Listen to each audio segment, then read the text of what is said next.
Mutual fund investments are subject to market risks. Read all scheme-related documents carefully.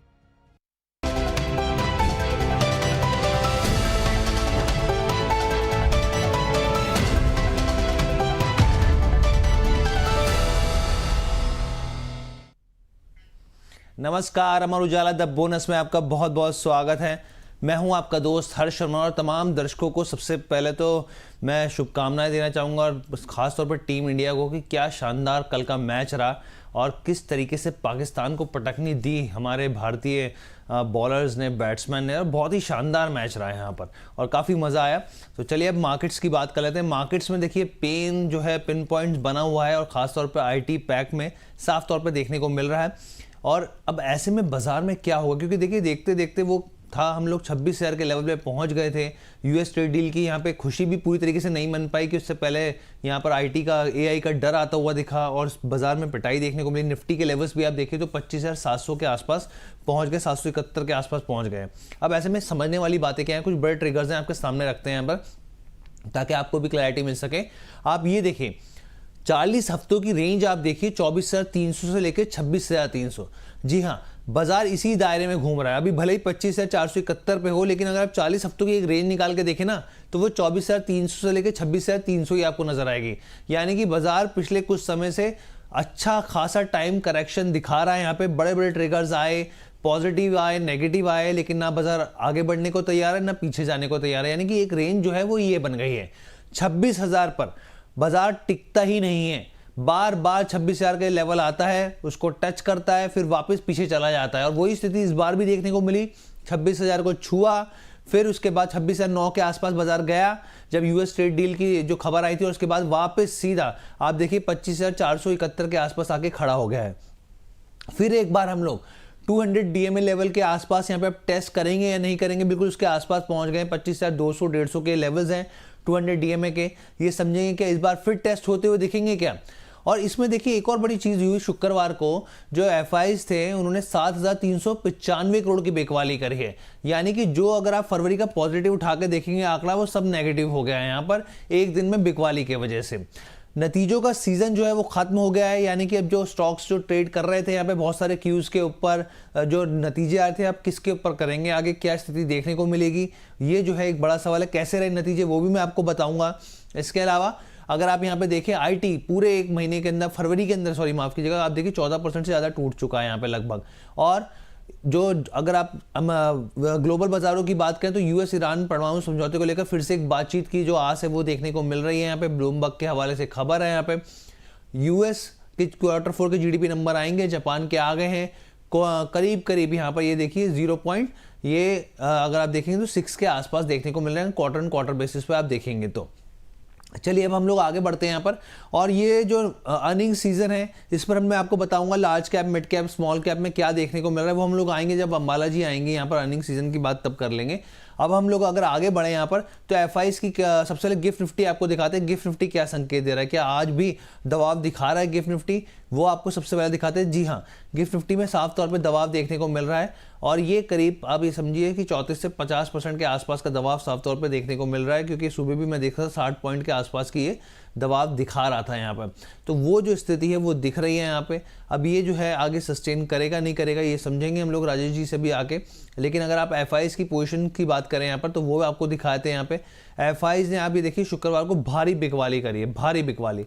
और आप ये देखिए जो नंबर बताते हैं मैं 7,995 करोड़ के आसपास की बिकवाली, इसके सामने DIs ने 5,553 करोड़ की खरीदी, लेकिन नेट आपके सामने ये करीब 1,800 करोड़ आ गया। पूरा ओवरऑल देखें आप अगर फरवरी में, तो अब जो है करीब हम लोग 16 से 1700 करोड़ के आसपास जो है FIs जो हैं वो नेगेटिव हो गए। यानी कि तमाम तरह के जो पॉजिटिव नंबर आ रहे थे वो सब नेगेटिव हो गए हैं यहाँ पर। तो इस चीज़ का आप ज़रूर ध्यान रखिएगा, इसको आप मिस मत कीजिए। इसके अलावा अगर FIs के हम लोग इंडेक्स के नंबर्स लेके आए, यहाँ पे स्टॉक फ्यूचर्स के नंबर लेके आए, तो ये आप ये देखिए इंडेक्स फ्यूचर में भी नेगेटिव ट्रेंड देखने को मिल रहा है। इंडेक्स ऑप्शन में इन्होंने खरीदारी करी है, स्टॉक फ्यूचर में यहाँ पे बिकवाली देखने को मिली है, और एफआई स्टॉक ऑप्शन में देखें 281 करोड़। यानी अगर आप ओवरऑल देख लें, अगर आप एफआई की पोजिशनिंग 13 फरवरी को 13,000 करोड़ का जो है उन्होंने बिकवाली करी है। आपके सामने एक आंकड़ा लेके आता हूँ इंडेक्स फ्यूचर का यहाँ पर, जिसमें लॉन्ग और शॉर्ट का आंकड़ा है। करीब करीब आप ये देखिए कि जो शॉर्ट है, एक बार ग्राफिक्स जो है एक बार हम लोग प्ले कर लेते हैं यहाँ पे लॉन्ग और शॉर्ट का। तो आप ये देखिए जो लॉन्ग हो गए हैं वो नेगेटिव यहाँ पे -5,712 के आसपास पहुंचते देखिए पोजीशंस जो हैं। वहीं शॉर्ट की पोजीशंस देखें यहाँ पर तो 8,654 हो गए यहाँ पे ऐड ऑन होते हुए देखें यहाँ पर। तो वो जो चीज़ है वो काफ़ी साफ तौर पे दिखाती है कि एफआईज की जो पोजीशनिंग है वो किस तरीके से देखने को मिल रही है। शॉर्ट की तरफ ज़्यादा टिल्ट, लॉन्ग की तरफ घटता हुआ दिख रहा है नंबर, तो वो ये जो है काफ़ी इंपॉर्टेंट हो जाती है यहाँ पर। अब हम लोग अगर ग्लोबल मार्केट के संकेत की बात करें यहाँ पर, तो ग्लोबल भी आपको समझनी यहाँ पे ज़रूरी है कि ग्लोबल में स्थिति क्या देखने को मिल रही है यहाँ पर। लेकिन उससे पहले स्ट्राइक प्राइजेस की बात करते हैं। स्ट्राइक प्राइजेस में क्या देखने को मिल रहा है यहाँ पे, तो एक बार फिर जो रेजिस्टेंस बनी हुई है वो 26,000 बना हुआ है यहाँ पे, और 26,000 का जो दीवार है, मैं बार बार कह रहा था ये टूटता नहीं है यहाँ पे। करीब 1.68 करोड़ शेयरों में ओपन इंटरेस्ट देखने को मिल रहा है यहाँ पे। उसके बाद दूसरा बड़ा रेजिस्टेंस 25,700 पे, तो फिर भी 89 लाख शेयर है, लेकिन 25,600 दूसरी बड़ी दीवार बन के उभरी है यहाँ पे। करीब 1,28,00,000 शेयर्स यहाँ पर हैं जिनका ओआई देखने को मिल रहा है। यानी कि दो रेजिस्टेंस 26,000 तो अभी दूर है, लेकिन 25,600 का लेवल जो है यहाँ पर, ये एक रेजिस्टेंस के तौर पे काम कर रहा है। इसको पार करेंगे तो क्या होगा वो समझेंगे यहाँ पर। और अगर आप यहाँ पे पोर्ट्राइटर्स की कन्विक्शन को देखें तो बहुत ही ठंडा रिस्पांस देखने को मिल रहा है। कन्विक्शन आप देखिए आपके सामने 25,400 पे या 300 पे या 200 पे, बहुत कम नंबर्स यहाँ पे 44 लाख के आसपास का। तो यानी कि लगभग डबल पोजीशन पे बैठे हैं यहाँ पे कॉल राइटर्स। देख जो है रुकावट बड़े तौर पे देखने को मिल रही है। ग्लोबल मार्केट के संकेत क्या कह रहे हैं वो आपके सामने रख देते हैं हम लोग यहाँ पे।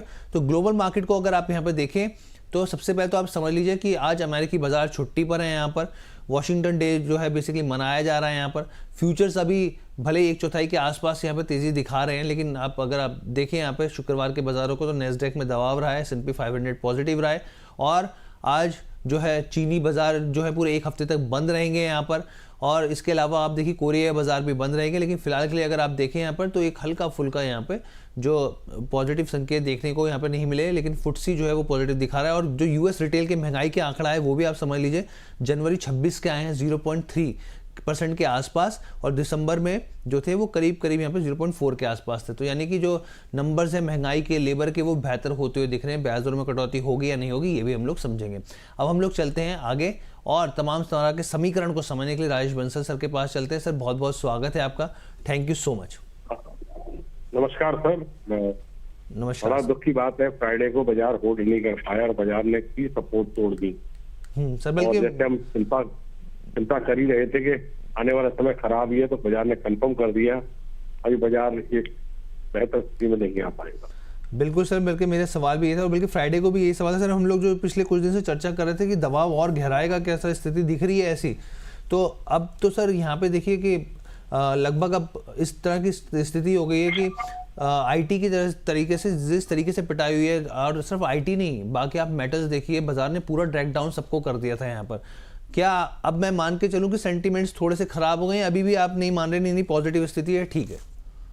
नहीं, सेंटीमेंट आने वाला समय तो खराब ही है, पर हम सोच रहे थे थोड़ा बहुत और बाउंस करेगा क्या बाजार थोड़ी करेक्शन के बाद। 26,000 एक बहुत बड़ा रेजिस्टेंस बन गया, तो एक्सपायरी के लिए तो बन ही गया था। मैक्सिमम 26,200 तक बाजार जा सकता था, उसकी भी पॉसिबिलिटी बड़ी धूमिल हो गई है। और अब तो बाजार अर्जी 25,550 और 750 का एक बहुत बड़ा रेजिस्टेंस बन गया बाजार के लिए।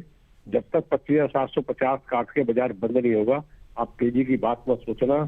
क्या बजट वाले लो भी कर जाएंगे आने वाले समय में, ऐसी भी आशंका गहरा रही है। ऐसी भी आशंका गहरा रही है सर। तो इसके पीछे की वजह आपको क्या लग रही है? क्या आपका मानना है कि ये दबाव एक तो वजह क्या है और कितना गहरा सकता है? माफ कीजिएगा। अगर उसके गहराने की बात करेंगे तो 24,400 और 24,000 तक के लेवल भी खुल जाते हैं, जो कि हमें हो सकता है मार्च में देखने को मिल जाए। और उन सब की बात हम अभी बहुत बाद में करेंगे, अभी नहीं करनी चाहिए। जब अभी आज के लिए 24,220 के नीचे जब तक बाजार टिकता नहीं है तब तक हम इन बातों को नहीं समझेंगे, तब तक हम पुल बैक की बात करेंगे। अभी शॉर्ट टर्म के लिए हम जो बात करेंगे 24,220 डाउन साइड में, या और प्रिसाइज चले तो 24,135 आता है। जब तक बाजार 24,135 के नीचे, बाजार में नीचे कोई खतरा नहीं है, उसके नीचे जाने के बाद बहुत सारे खतरे खुलेंगे। और ऊपर में 550 और 620 पहला रेजिस्टेंस है। 620 को ऊपर सस्टेन करेगा तो 690 के ऊपर बंद आना चाहिए कम से कम बाजार को। अगर 690 के ऊपर किसी दिन में बंद आ जाएगा तो फिर नीचे की टारगेट की बात खत्म हो जाएगी। चलिए सर, यानी कि आप ये देखिए कि यूएस का अभी ट्रेड डील को लेके यहाँ पे खुशियाँ मननी अभी मतलब ख़त्म, क्या छोड़िए कि थोड़ा स्थिति हुई भी नहीं थी कि आप ये देखिए इस तरीके से यहाँ पे ड्रैग डाउन देखने को मिला। तो सर आज के लिए क्या स्ट्रेटजी बनाई जाए, फिर कौन से लेवल्स इंपॉर्टेंट रहेंगे? हम कॉन्ट्रा ट्रेड कर रहे हैं सिर्फ, क्योंकि बाजार ओवर सोल्ड है इस समय जी, और बाजार में पॉजिटिव डाइवर्जेंसेस हैं, उसको फायदा उठाने के लिए एक कॉन्ट्रा ट्रेड हम ले रहे हैं। जैसे सुबह तो पहले गिफ्ट 50 रात को तो तेज थी, अब शायद मंदी दिखा रही है, तो 400 से 440 के बीच में हमने लेने की बात करी है। 370 में स्टॉप लॉस लगाएंगे और 550 से 600 तक के टारगेट आज देखने को मिल सकते हैं। अगर ऐसा हो जाता है तो बड़ा पॉजिटिव होगा ये बाजार के लिए। फिर हम कुछ और थोड़ा पॉजिटिविटी की और सोचेंगे 1-2 दिन में। अगर ऐसा नहीं हुआ तो फिर हमें दोबारा विचार करना पड़ेगा। ठीक है सर, तो ये लेवल्स आपके सामने स्क्रीन पे चल रहे हैं, राजेश सर ने बताया यहाँ पर कौन कौन से लेवल्स हैं यहाँ पर जो यहाँ पर ध्यान रख सकते हैं आप। तो सर यानी आपने जो बताया 24,690 और 24,220 ये इंपॉर्टेंट लेवल है यहाँ पे, और अगर 600 के आसपास पहुँचता है या 690 के आसपास पहुँचता है तो फिर एक पॉजिटिव स्थिति देखने को मिलेगी। हाँ, जब तक उसके ऊपर सस्टेन नहीं होता तब तक हम पॉजिटिव स्थिति नहीं दे सकते। आज सिर्फ ओवरसोल्ड बाजार है पॉजिटिव ड्राइवर्स में, तो उसके लिए आज हम पॉजिटिव ट्रेड कर रहे हैं। ठीक है sir, thank you so much sir, बहुत बहुत धन्यवाद सर। तो चलिए ये थे राजेश सर, और साफ तौर पे हम लोग देखिए बार बार मैं ये सवाल उठा था कि इस तरह की स्थिति है क्या, बाजार में दबाव दिख रहा है क्या, और वो जो स्थिति है अभी फिलहाल के लिए तो राजेश जी के हिसाब से बनते दिख रही है। लेकिन इसी बीच में अंबाला मैम को जोड़ते हैं यहाँ पे। गुड मॉर्निंग मैम, बहुत बहुत धन्यवाद अपना कीमती समय देने के लिए। Good morning Harshit, good morning to all viewers. Ma'am सबसे पहले क्योंकि हम लोग लगातार बात ही कर रहे हैं, लेकिन कुछ अर्निंग सीजन की मैं एक प्लेट लेकर अपने दर्शकों के सामने रखता हूं यहाँ पर, और अभी देखिए कुछ और नंबर्स भी आने बाकी हैं। हालांकि ओवरऑल जो है सीजन जो है वो लगभग खत्म हो गया। मैम कुछ तरह की रिपोर्ट्स थी तो उसको मैं खंगाल के लेके आया, तो उसमें देखिए लार्ज कैप 1 से अगर 100 के हिसाब से देखें तो जो ग्रोथ देखने को मिल रही है साल दर साल के हिसाब से वो 8.70% के आसपास है। मिड कैप की देखें अगर 101 से लेकर 250 तक के आसपास तो वो 17% के दिखा रही है। लेकिन स्मॉल कैप क्योंकि अभी बहुत सारी रिपोर्ट्स आनी है, मतलब नतीजे आने हैं, क्योंकि कल भी आ रहे थे, कुछ रह गए, कैलेंडर ईयर को फॉलो करते हैं यहाँ पर, तो वो 39% है। और इसमें भी कुछ कंपनियां, अच्छी खासी कंपनियां आ रही, करीब 60 कंपनियां ऐसी जो उनके नतीजे भी आ रहे हैं। बैंकिंग PSU जो सबसे ज़्यादा आउट परफॉर्म करता हुआ दिखा है यहाँ पर, और जो प्रॉफिट है, अर्निंग प्रॉफिट ग्रोथ जो है यहाँ पर वो 24% रही है। इसके बाद जो है वो प्राइवेट बैंकों की रही है। मैम इन नतीजों के संदर्भ में कैसा आप अर्निंग को देख रहे हैं यहाँ पर, और क्या आपको स्थिति दिख रही है? देखिए अर्निंग्स में जो दो मेजर कंट्रीब्यूशन है इस अब ये हमारे सामने जो लास्ट बचा हुआ है, क्योंकि येट टू बी जो एक्सपेक्टेड है, this is the last quarter, and इसमें थोड़ा बहुत मुझे वीकनेस लगती है। और रही बात कि ये अर्निंग्स जिस तरह से दिखी है, मतलब ठीक है, उतनी भी बुरी नहीं है जितना कि ओवरऑल, क्योंकि अभी 1 साल कंप्लीट होना बाकी है, 1 क्वार्टर और पेंडिंग बचा हुआ है, तो एक्सपेक्टेशन है कि इस ग्रोथ पर आ जाए। सो अगर ये हो जा रहा है, और इस बीच में इसको ना इससे एक पॉइंट जोड़ना जरूरी है कि इस बीच में अगर ट्रेड डील वैसी हो जाए जैसी हमें चाहिए तो मार्केट फिर से संभलने की कोशिश करेगी। बट कहीं ना कहीं this is not market is something expected. और ये जो रिजल्ट मिड कैप में 17% का है, देखिए मिड कैप्स में 20% प्लस की एक ग्रोथ मांगी जाती है, मानी एक्सपेक्टेशन में रहती है। तो अभी स्मॉल कैप में 39 दिख रहा है, लेकिन मिड कैप सेगमेंट अगर आप देखेंगे और लार्ज कैप, ये दो जो सेगमेंट्स आप देख रहे हैं जो तो यहाँ पर ग्रोथ दिख रही है कि थोड़ी स्लो है और ठंडी है। बाकी small cap is yet to be announced, और 39% की वहां पे प्रोजेक्शन है, तो उसका रिजल्ट देखते हैं। लेकिन जो डिक्लेयर्ड हो चुके हैं मोस्ट ऑफ द केसेस में, लार्ज कैप आ चुका है, मिड कैप आ चुका है, और ये एक्सपेक्टेशन से नीचे है। ठीक है मैम, अब मैं आता हूँ मैम यहाँ पे, जहाँ पे मतलब देखिए 3.5 लाख करोड़ जो है मार्केट कैप साफ हो गया है यहाँ पे। IT कंपनीज की अगर मैं स्थिति देखूँ यहाँ पर, और करीब 15 कंपनीज ऐसी थी जो 3.5 लाख करोड़ का मार्केट कैप में यहाँ पे निपट गया। अब मार्केट को जो है मैम डर सताने लग गया कि भाई आगे क्या होगा। हम लोग 26,000 के लेवल पे पार करते हुए दिखे थे यहाँ पर। कुछ क्यूज भी मैं लेके आया है यहाँ पर, क्योंकि 40 हफ्तों की रेंज देखें तो 24,300 से लेकर 26,300 के आसपास ही है मैम। बार 26,000 के लेवल टूटते नहीं है यहाँ पे। अब आज के हम लोग 200 DMA के लेवल्स क्या आपको लग रहा है कि टेस्ट करते हुए दिख सकते हैं यहाँ पर? दूसरी चीज़ मैम, यहाँ पर आखिर एफआईआईज को क्या हुआ कि अचानक से एक ही दिन में 7,000 करोड़ से ज़्यादा की बिकवाली कर दी मैम? और पूरे तरीके से आप देखिए, हम लोग जो फरवरी का सीजन है पॉजिटिव चल रहे थे एफआईआईज के मामले में, अब नेगेटिव हो गए यहाँ पर। ओके, तो देखिए, अपने स्टार्टिंग में मैं भी आपका शो सुन ही रही थी, दो मेजर मार्केट्स में छुट्टियां हैं। तो कुछ भी अगर मेजर ट्रिगर होना होता है, अब उसमें मेजर आपने कोरियन मार्केट मेरे ख्याल से और Chinese market, majorly Chinese market की छुट्टी है। तो और यूएस में भी अगर आप देखेंगे तो कहने का मतलब ये है कि अगर कोई मेजर, जैसे हमारी नेचर है to avoid any kind of possible risk या फिर वोलेटिलिटी को, तो उस कंडीशन में पोजीशन हम लोग भी कैरी नहीं करना पसंद करते। इट्स ए नॉर्मल फिनोमेना, और ये ह्यूमन बीइंग से लेकर के बड़े बड़े फंड हाउस तक भी ये पॉलिसी फॉलो होती है if you are in short term trades. तो आई मीन, अगर आपका व्यू किसी पर्टिकुलर चीज को लेकर के शॉर्ट टर्म है, कोई पोजीशन आपको लग रही है, तो आप ज्यादातर स्क्वायर ऑफ करके पीसफुली रहना ज्यादा पसंद करते हैं if no hedge is there. So that what we have experienced in this.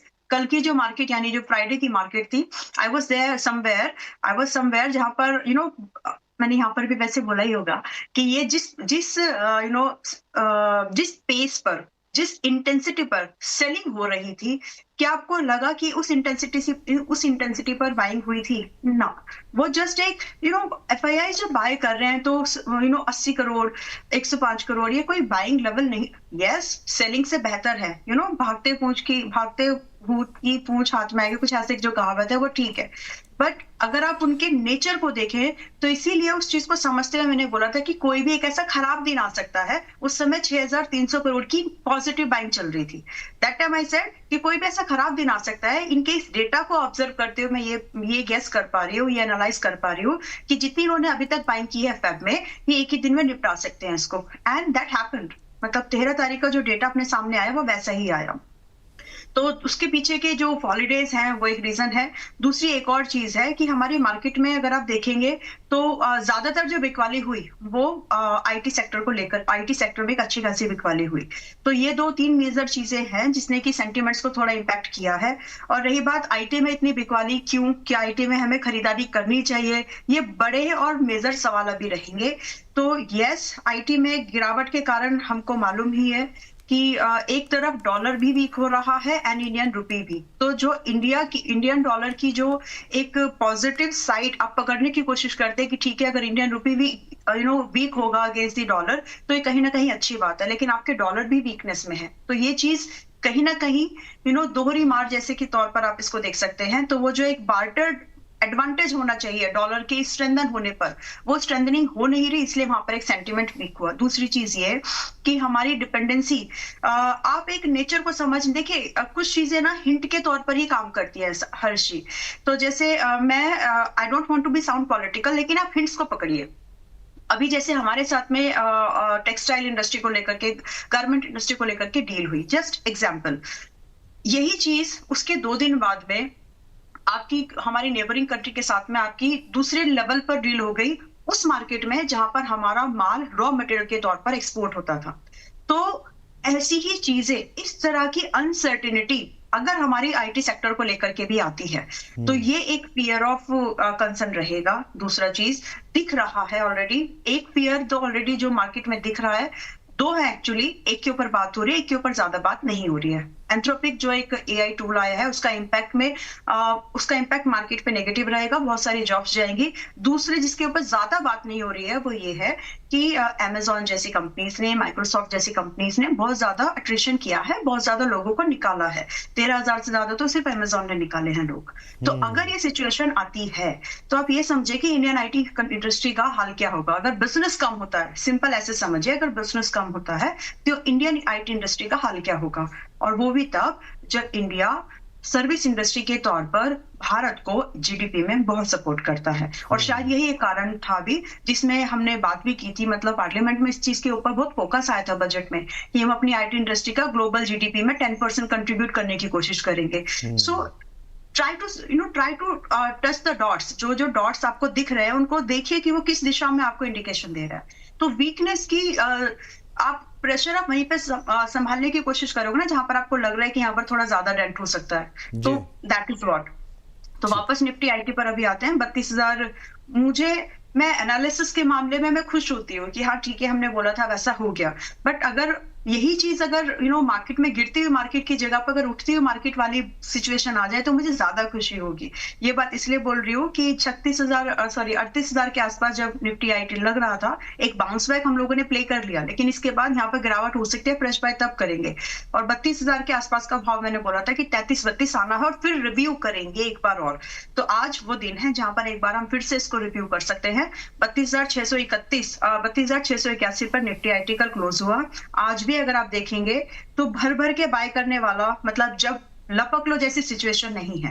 यहाँ पर थोड़ा सा रुक जाओ 2-4 दिन और अच्छे भाव आपको मिल सकते हैं क्लोज टू 28,000 या 29,000 की रेंज में। और वहां पर हमें एक बाइंग का व्यू फिर से कुछ स्टॉक्स में स्विंग ट्रेडिंग के तौर पर ही सही, लेकिन लेके चल सकते हैं। ठीक है। यहाँ पर तो मैम ने देखिए बहुत अच्छे से समझा दिया कि अभी रुकना है, थोड़ा सा इंतज़ार कीजिए, फिर एक बार ऑब्जर्व करेंगे, फिर बताएंगे यहाँ पर। और देखिए सेक्टर मतलब 15 से 17% का वेटेज निफ्टी में होता है आईटी का। इस लिहाज से काफ़ी ज़्यादा इंपॉर्टेंट है। अर्थव्यवस्था के लिहाज से जॉब सबसे ज़्यादा आप देखिए क्रिएशन का काम आईटी करती है यहाँ पर। डॉलर लाने का काम कौन करता है? वो आईटी करती है यहाँ पे। तो इस लिहाज से जो है ना बहुत ज़्यादा इंपॉर्टेंट हो जाता है यहाँ पे। देखना होगा, कुछ समय चुनौतीपूर्ण है यहाँ पर, लेकिन हमारी नज़र जो है बनी और दिग्गज एक्सपर्ट्स हमारे साथ रहते हैं, तो आपको बीच बीच में हम लोग तमाम तरह के जो एक्सपर्ट राय है वो ज़रूर दिलवाते रहेंगे। लेकिन मैम बहुत सारे दर्शकों के सवाल भी हैं, मैं वो भी लेना चाहूँगा यहाँ पर। और इसके साथ ही यहाँ पर क्योंकि एक सवाल मैं यहाँ पर ले लेता हूँ, एक तनु जी हैं, वो कह रहे हैं कि मैम से पूछना चाहते हैं कि कॉल है इनका पास 24 फरवरी का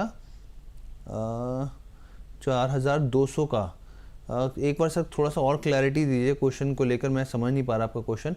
अगर थोड़ा सा और क्लैरिटी देंगे तो मैं मैम से पूछूंगा। इसमें भी हमारे कुछ प्राइम मेंबर भी बने हैं, बहुत बहुत धन्यवाद मैम। सबसे पहले मैं मणप्पुरम पे आता हूँ, फिर उसके बाद मैं दूसरी चीज़ों पे आऊँगा। मणप्पुरम फाइनेंस को लेकर यहाँ पर जो है खबर एक बड़ी निकल के आई, क्योंकि खबरें पहले ही थी यहाँ पर। तो दिग्गज जो गोल्ड लोन कंपनी है मणप्पुरम फाइनेंस, उसमें ये बेसिकली आरबीआई ने एक बड़ा फैसला लेते हुए बेन कैपिटल जो है उसको मणप्पुरम में करीब 41% के हिस्सेदारी खरीदने की अंतिम मंजूरी दे दी है। और ये डील सिर्फ पैसों के लिहाज से लेन देन से नहीं, बल्कि यहाँ पे मणप्पुरम फाइनेंस के भविष्य को भी एक नया दिशा देने वाली एक फैसला है यहाँ पे। इस निवेश के साथ ही अब बेन कैपिटल अब मणप्पुरम फाइनेंस में एक प्रमोटर के तौर पर शामिल हो जाएगी और मौजूदा प्रमोटर के साथ मिलकर कंपनी की कमान संभालेगी। और ये जो निवेश है वो 236 रुपये प्रति शेयर की कीमत में होता हुआ दिखेगा। और शुरुआत में आप देखिए बेन कैपिटल पहले 18% हिस्सेदारी होगी और फिर उसके बाद यहाँ पे प्रेफरेंशियल अलॉटमेंट और वारंट के जरिए जो है यहाँ पे और हिस्सेदारी बढ़ती हुई दिखेगी यहाँ पे। मैम क्या आज स्टॉक जो है इस फैसले का रिएक्ट करते हुए दिखेगी, क्योंकि आरबीआई की तरफ से मंजूरी मिल गई है, आप कैसे देख रहे हैं यहाँ पे? अच्छा, तो एक चीज और समझना है, Ben capital is an American company जो प्राइवेट इक्विटीज में फंड करती है। तो कहीं ना कहीं इनडायरेक्टली मतलब हमारी मार्केट में एक दूसरे वे से पैसा आया है। So this is something positive. दूसरा चीज, एक ऐसी कंपनी में आया है जो कि मेरे हिसाब से भी मणप्पुरम को मैं एक long term capital appreciation type of company देखती हूँ और पोर्टफोलियो में रखने लायक स्टॉक की नजर से देखती हूँ। मुझे इसका बिजनेस मॉडल और इसकी जो एसेट है वो पसंद आती है, मतलब जो इसका ओवरऑल एसेट क्वालिटी है वो सब ठीक ठाक ही है। और मार्केट में धीरे धीरे देखिए जिस तरह से क्रेडिट ग्रोथ बाकी सब बढ़ रहे हैं, तो इस तरह का कंपनी जो है जो फाइनेंस या फिर कोलेटरल बेस्ड फाइनेंस करती हैं, तो वो कहीं ना कहीं थोड़ा सेफर भी रहती है। तो पॉजिटिव आउटलुक है। बट अगर ये बेन कैपिटल अगर इंडिया में आकर के मणप्पुरम में, आप इसको ये समझ लीजिए कि इसकी सीधा सीधा इसकी ओनरशिप जो है थोड़ा चेंज हो रही है और ये बड़ा चेंज है। तो यहाँ पर एक्सपेक्टेशन है कि आप इसको पोर्टफोलियो में अगर है तो रख सकते हैं। आज अगर आपको, मैं ये तो नहीं बोल रही कि आप इसको अगर गैप अप हो जाए with the effect of news तुरंत बाय मत करना। Try to buy at lower price which is as close to 280 और 285। इस रेंज में मिले तो खरीदने की कोशिश करिए। ये इस कंपनी के लिए नए डेवलपमेंट, मैंने ये जानबूझकर बताया है कि बेन कैपिटल एक अमेरिकन कंपनी है, ताकि आप इसमें उस चीज को समझ सके कि ध्यान आ रहा है। टू बी स्पेसिफिक, कुछ ही कंपनीज में बेशक, लेकिन एक इक्विटी के तौर पर मार्केट में कुछ कुछ कंपनीज में उनकी बाइंग दिख रही है। So this is a good sign for Manappuram specifically buy करना, लेकिन सस्ते भाव पर है। जब आपको 280-85 पर मिल जाए तो आप इसमें 255 रुपए का स्टॉप लॉस रखिएगा और टारगेट कम से कम थोड़ा लॉन्ग टर्म व्यू रखकर चलना। इसका स्ट्रैटेजी आगे शेयर करूंगी। आपका कम से कम टारगेट यहाँ पे 350 से नीचे मत रखिए फर्स्ट टारगेट, और व्यू सिर्फ जून तक का है। दूसरा टारगेट आप इसमें एक्सटेंडेड बेस पे आप इसमें 400 तक की टारगेट के लिए वेट कर सकते हैं। जब आपको 280 के आसपास एंट्री मिल जाए, देन बी प्रिपेयर्ड कि अगर एक बार, वो मौका शायद आपको एक ही बार मिलेगा, कि अगर एक बार आपको 665 के आसपास ये मिले, which is as close to 200 दिन का मूविंग एवरेज, वहां पर थोड़ा बहुत खरीदने की कोशिश करो। 255 का क्लोजिंग बेस पर स्टॉप लॉस रखना वीकली टाइम फ्रेम पर एंड होल्ड दिस पोजीशन, ये एक अच्छा बेट निकलेगा। ठीक है मैम। एक दर्शक है हमारे नूनू शर्मा, तो वो पूछना चाह रहे हैं यहाँ पे SDBL में क्या करें, सोम डिस्टिलरीज में क्या करें, ये जानना चाह रहे हैं। सोम डिस्टिलरीज एंड बेवरेजेस में क्या किया जाए मैम यहाँ पर इनका, क्योंकि इन्होंने कुछ भाव तो हमें भेजे नहीं यहाँ पर, बस ये आपका नज़रिया जानना चाहते हैं। अभी तो 82 के आसपास ट्रेड कर रहा है, क्या सलाह रहेगी मैम यहाँ पर?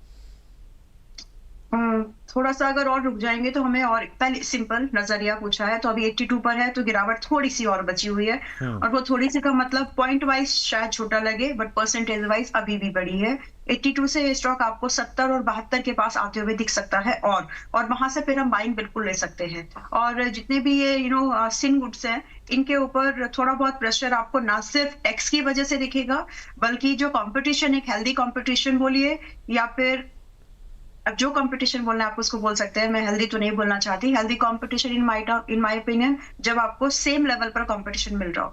अगर बाकी मार्केट्स का अगर एंट्री मिलती है तो वहां पर थोड़ी सी प्रॉब्लम होगी। मैं ज्यादा डीप में नहीं जा रही, लेकिन जिस तरह से लिकर एंड ऑल दूसरी मार्केट का एक्सेस इंडियन मार्केट को मिल रहा है एक्सेस, तो इसके लिए थोड़ा सा प्रॉब्लमेटिक कंडीशन है। तो उसी के चलते यहाँ पर 70 से 72 रुपए इसको और आना है, अभी 82 रुपए पर है। लगभग आप समझ के चले कि आपको और 12-15% का लॉस यहाँ से करंट प्राइस से अगर आप हैं पोजीशन तो आपको देखने के लिए दिखेगा।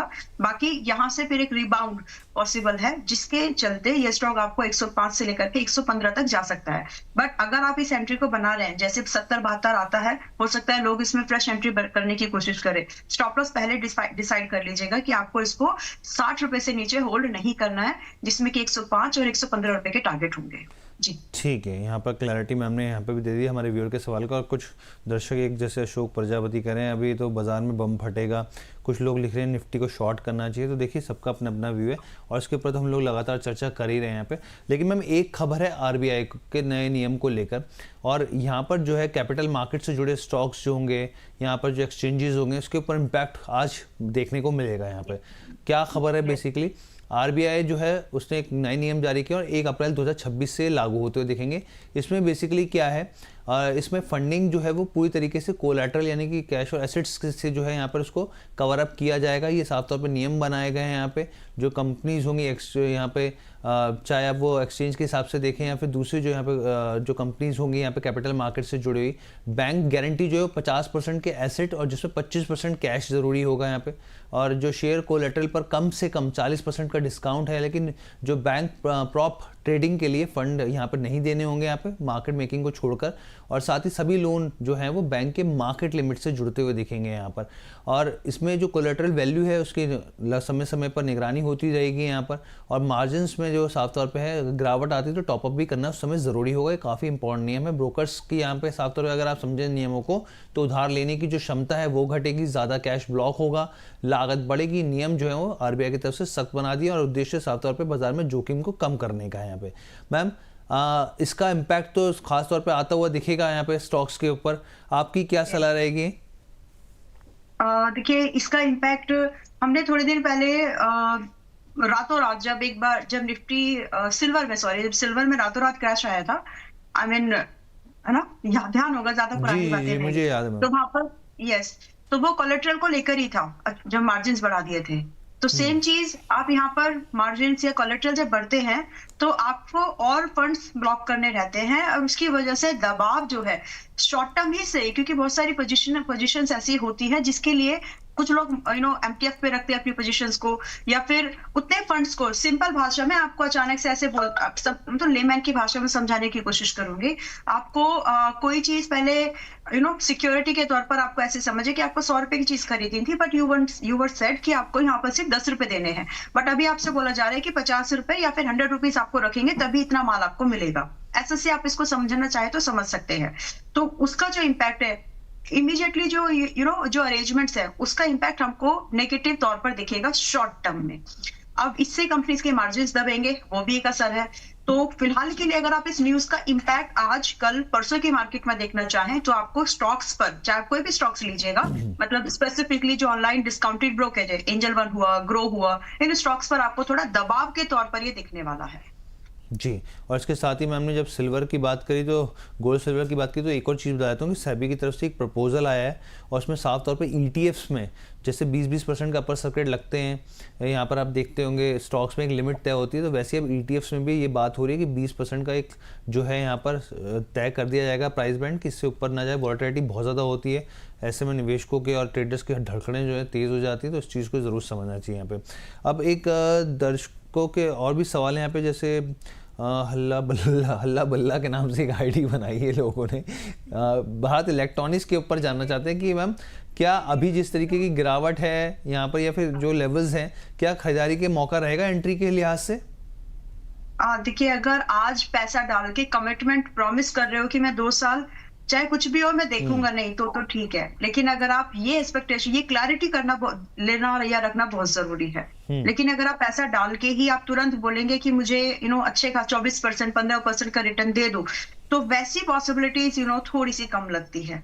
चलेगा, ये जो भाव है, ये जो रेंज है, एक अप ट्रेंड के भाव स्टॉक के लिए बहुत ठीक है। 435 के आसपास अभी है BEL, और यहाँ से अगर आप खरीदोगे तो 2 साल कम से कम रखना विद अ स्ट्रैटेजी, कि जब भी मतलब 435 आज मैं इसको अगर आपके लिए हाँ बोल रही हूँ मतलब खरीदने के लिए, तो मेरी स्ट्रैटेजी मेरे दिमाग में इन्वेस्टर के तौर पर पहले से प्री डिफाइंड है, and if that suits you, अगर वो आपके लिए सुटेबल है तो फिर आप इसमें इन्वेस्टमेंट के बारे में सोचें। और वो स्ट्रैटेजी बहुत सिंपल है कि आप अगर 435 पे ले रहे हैं, बी प्रिपेयर्ड, 380 पर आएगा, यानी लगभग 10-11% का डिस्काउंट अगर इसमें आएगा, तो आप 10% से सिप करोगे, 10% और ऐड करोगे। सो दिस इज द स्ट्रैटेजी जहां पर इस स्टॉक में आपको ज्यादा काम करते हुए चलेगी, रादर कि आप पूरा बाय करें परेशान हो, वैसा वाला काम नहीं कर सकते आप। This is not the market to to see in that angle. तो यहाँ पर हर स्टॉक की स्ट्रैटेजी फिलहाल अलग है, आप उसको समझते हुए अगर काम कर सकते हैं तो आज बाय करो और 10% के डिस्काउंट पर फिर सिप करो, होल्ड करो, और अगर वहां से रिबाउंड ऊपर करके निकल जाता है तब आप अपनी पोजीशन को होल्ड कर सकते हैं। एनीवेज, अगर आप 2 साल के लिए होल्ड भी कर रहे हैं आज के भाव पर, तो पहले टारगेट सुन लीजिए ताकि आप स्टॉप लॉस को डाइजेस्ट कर सके। टारगेट आपका यहाँ से कम 520 का होगा, 2 साल का नजरिया है, उससे कम होल्ड करने लायक स्टॉक नहीं है ये। और दूसरा स्टॉक आपका लगभग, दूसरा टारगेट आपका लगभग 600 का है। Now I am giving the stop loss ताकि आप उसको डाइजेस्ट करें, विच इज 345, जिसमें कि आपको एक बार एवरेजिंग करनी पड़ेगी लगभग 270 पर, और सॉरी 370 पर।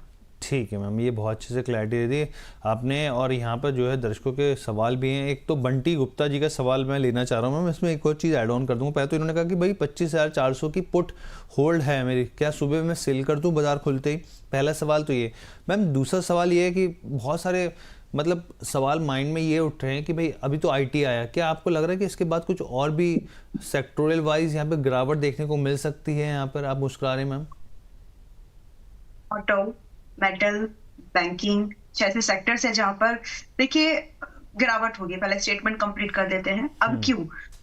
एक समय के बाद में आपका IT कम गिरता हुआ दिखेगा परसेंटेज वाइज। दूसरे सेक्टर जैसे कि auto, metals, financial services, not financial actually, banking services थोड़े ज्यादा गिरते हुए आपको दिखेंगे। व्हाई? क्योंकि एक there is a theory in market, rotation of fund, rotation of interest, और ज्यादा इसको रिफाइंड वे में बोले तो साइकिल होता है, हर एक चीज का रोटेशन होता है। तो फिलहाल के लिए अगर आप देखेंगे तो ऑटो सेक्टर ने बढ़िया दमदार रैली की, कहीं पर हमको कोई सिग्निफिकेंट प्रॉफिट बुकिंग दिखी ना। अगर आप दूसरे मेटल सेक्टर को देखें तो मेटल सेक्टर बेशक अभी गिरा है उतना, लेकिन क्या उतना गिरा जितना इसने अपसाइड की मूवमेंट की है? ना। तो यहाँ पर आपको थोड़ा बहुत यानी जो पैसा है, तो अगर आपको सावधानी बरतनी है फिलहाल तो आप मेटल्स में बरतो, निफ्टी ऑटो सेक्टर में बरतो, और बैंकिंग सेक्टर में बरतो। फिलहाल के लिए मौके कहाँ ढूंढने चाहिए? अभी आज के रेट में नहीं बोल रही हूँ, थोड़ा रुको, 1-2 हफ्ते या कुछ दिनों, उसके बाद में आपको बेहतर अपॉर्चुनिटीज मिलेंगी फार्मास्यूटिकल में, आपको IT में। एनर्जी अभी भी बॉटम पर है, एनर्जी में थोड़ा 10% का डिप अगर एनर्जी में आ जाए तो वहां पर, डिफेंस में अगर करंट प्राइस से 10% 5% का डिप आ जाए तो वहां पर, तो इट्स लाइक अ रोटेशन। तो ये जो पैसा अभी निफ्टी मेटल में, ऑटो में, मैं अगर नंबर बताऊं आपको आज के दिन फिर से फ्रेश, तो निफ्टी मेटल 11,800 के पास में है, और मेरी एक्सपेक्टेशन है कि कम से कम 11,250 मतलब, और लगभग 11,000 के पास निफ्टी मेटल्स आना चाहिए। अब निफ्टी ऑटो का अगर एक बार आपको भाव दूं ताकि बाद में चीजें क्लियर रहे, तो निफ्टी ऑटो अभी आपका इंडेक्स लेवल की बात कर रही हूँ, निफ्टी ऑटो अभी आपका 28,335 के पास में है। हम एक्सपेक्टिंग कि कम से कम आपका 27,500 और दूसरा भाव 27,100 तक आ सकता है। सो बी प्रिपेयर्ड। अगर आपको इस मार्केट में कुछ ढूंढना है और आप वेल वर्स्ड हो ऑप्शन से, तो यहाँ पर आप सेलिंग की अपॉर्चुनिटीज को ढूंढिए थोड़े दिन के लिए, ट्रेड है ये। और इन्हीं सेक्टर में जब वापस है इट्स ऑल रोटेशन, तो जहां पे सेलिंग का व्यू लग रहा है वही 3 सेक्टर्स है, जहां पर बाइंग का व्यू लग रहा है but not as current date, थोड़ा सा रुक के फार्मा में, आईटी में एंड दूसरा एनर्जी में। बिल्कुल, मैं इसीलिए ये सवाल पूछा क्योंकि इस तरह की स्थितियां जो हैं वो दिख रहे हैं, तो दर्शकों को भी ये चीज़ पता होनी चाहिए, जानना चाहिए उनको। और मैम जो सवाल 25,400 की पुट है, होल्ड करें इनको या सेल कर दें गुप्ता जी? आज के लिए आप इसको अभी इसने कितने की बाइंग है, कितना है, कुछ नहीं बताया आपने। हाँ, मैं हमारे दर्शक जो अधूरी जानकारी शेयर करते हैं हमारे साथ। ओके, तो मैं आपको स्पॉट चार्ट पर का एक स्टॉप लॉस दे देती हूँ। अगर वो बचता है तो आप होल्ड कर जाइए, 2 दिन यानी कल एक्सपायरी है, ट्राई टू होल्ड दैट। मैं स्पॉट चार्ट पर आपको स्टॉप लॉस इसका ज्यादा बता सकती हूँ बेटर। तो इसका देखिए, जो कल का हाई है विच इज 25,630 है कल का हाई यानी फ्राइडे, तो आपको उतनी भी जरूरत नहीं है। आप 25,550 पर एक स्टॉप लॉस मेंटेन करिए, और डाउन साइड में आपके लिए मैं स्पॉट चार्ट पर, क्योंकि आपकी बाइंग मुझे नहीं पता, तो डाउन साइड में मैं आपको एक स्टॉप टारगेट के तौर पर एक भाव देना चाहती हूँ, वो है 25,370, repeating 25,370 is the first target. और दूसरा आप लगभग 25,300 आप दूसरा टारगेट के तौर पर निफ्टी को आज के लिए, कल के लिए एक्चुअली, क्योंकि आपकी एक्सपायरी 24 की है, तो ये 2 दिन में आपको ये भाव आना चाहिए। हर्ष जी, एक कॉल मैंने दी थी निफ्टी की, विपुल जी थे उस शो में, तो वो कॉल वो खराब हो गई, उसमें स्टॉप लॉस हिट हो गया। बट यू नो व्हाट, काश मैं उस समय शो पर होती, मैं भेज नहीं पाई मार्केट को अपने जो हमारे, क्योंकि वही ट्रेड हमने अपने इंडेक्स मेंबर्स को भी दिया था, जिसमें मैंने 27,000 की कॉल बाय कराई थी, मेरे ख्याल से 120 के भाव पर। बट अंडरस्टैंडिंग द मार्केट, वो उसी कॉल को फिर मैंने हेज करा दिया था जो हमारे इंडेक्स की मेंबर्स है, उनके लिए। लेकिन जिसमें 25,600 की पुट ऑप्शन बाय कराया, तो उसमें टोटल कॉस्ट लगभग हमको 240 की मिल गई और 350 का टारगेट था। आप लोगों के लिए आई एम सॉरी कि आपका, मैं वो एडजस्टमेंट, क्योंकि ऑप्शन था उस समय मैं नहीं थी, और मैं मैसेज भी नहीं कर पाई एक्चुअली विपुल जी को। तो जो भी लोग उस ट्रेड में हैं, यू प्लीज बुक योर, उसमें आपका स्टॉप लॉस हिट हो गया है मेरे ख्याल से फ्राइडे, अगर नहीं हुआ है तो बुक कर लेना।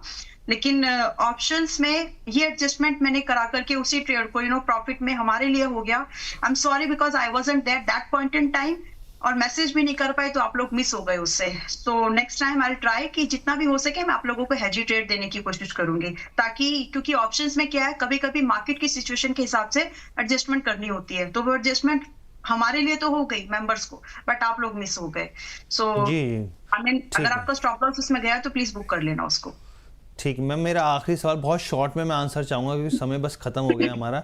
एक हमारे सुधा शंकर जी हैं, वो कह रहे हैं कि एनएमडीसी में क्या किया जाए, क्या बाय किया जा सकता है अभी यहाँ पर? एनएमडीसी जी मैम, कितने दिन का व्यू है आपका? मैम इन्होंने ये जानकारी तो नहीं दी, बस इन्होंने कहा कि फ्रेश बाय किया जा सकता है कि नहीं। अच्छा ठीक है, मान के चलिए 1 साल का नजरिया लेके चलते हैं मैम।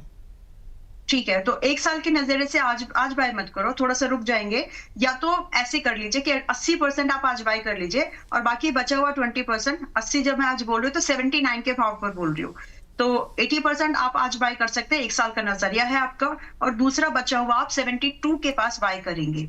तो ये एक नजरिया है जिसमें कि आप इसको चाहे तो होल्ड कर सकते हैं। इसमें स्टॉप लॉस आपका डिफाइंड रखिएगा इन अ नॉन नेगोशिएबल कंडीशन। मैं ये आजकल ये वर्ड मैं इसलिए बोल रही हूँ ताकि मन में कोई वो नहीं होना चाहिए। तो हमारा स्टॉप लॉस यहाँ पर हम सिर्फ मेंटेन करेंगे 68 का, और टारगेट जो यहाँ पर 1 साल के नजरिए से आएंगे हर्षी, वो अच्छे खासे बड़े आ सकते हैं, पेशेंस लगेगा, लेकिन 100 रुपए से 115 की रैली तो आराम से पॉसिबल है।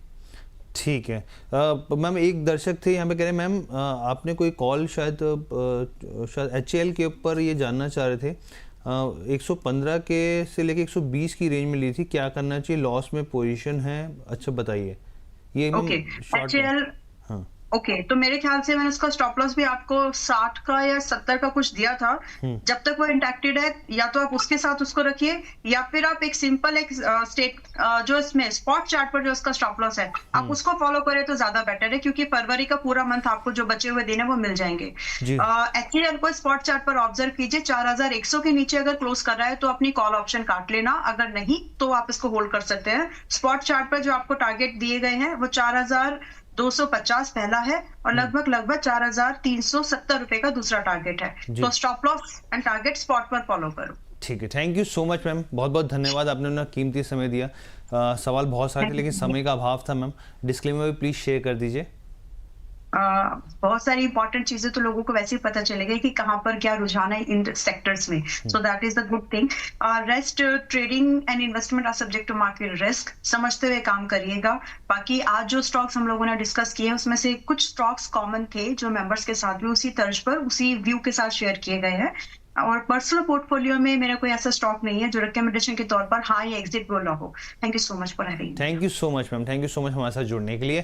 तो ये ओवरऑल शो था, उम्मीद करते हैं दर्शकों को देखिए हर एस्पेक्ट में राजेश जी का आपके सामने हमने रख दिया यहाँ पे कि वो उनका क्या मानना है बाजार को लेकर, और मैम का भी यहाँ पे पूरी तरीके से 360 डिग्री व्यू रख दिया हमने। अब आज दिन भर में कौन कौन से शोज है वो जान लीजिए यहाँ पे। तो देखिए आपके सामने हम लोग बताए थे सुबह 10 बजे की अगर हम लोग बात करें तो यहाँ पे अविनाश गोरक्षकर जी जुड़ेंगे, प्रदीप हल्दर जी जुड़ेंगे यहाँ पर, और यहाँ पे जो है अंशुल जैन जी जुड़ते हुए दिखेंगे। इसके अलावा VL अंबाला जी भी, यानी कि बहुत सारे गेस्ट हैं यहाँ पर। आप देखिए रचित खंडेलवाल जी भी आपको जुड़ते हुए दिखेंगे। इसके अलावा 1 बजे अगर आप चलेंगे तो डॉक्टर रवि सिंह और मुदित गोयल जो होंगे वो आपके सामने होंगे यहाँ पर।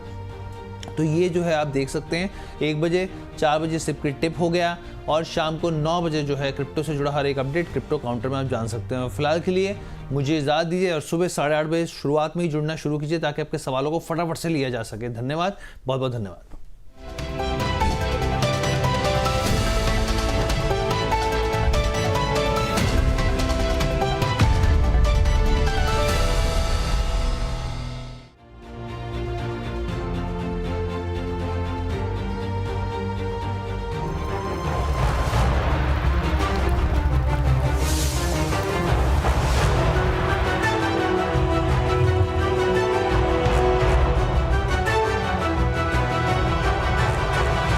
Mutual fund investments are subject to market risks. Read all scheme-related documents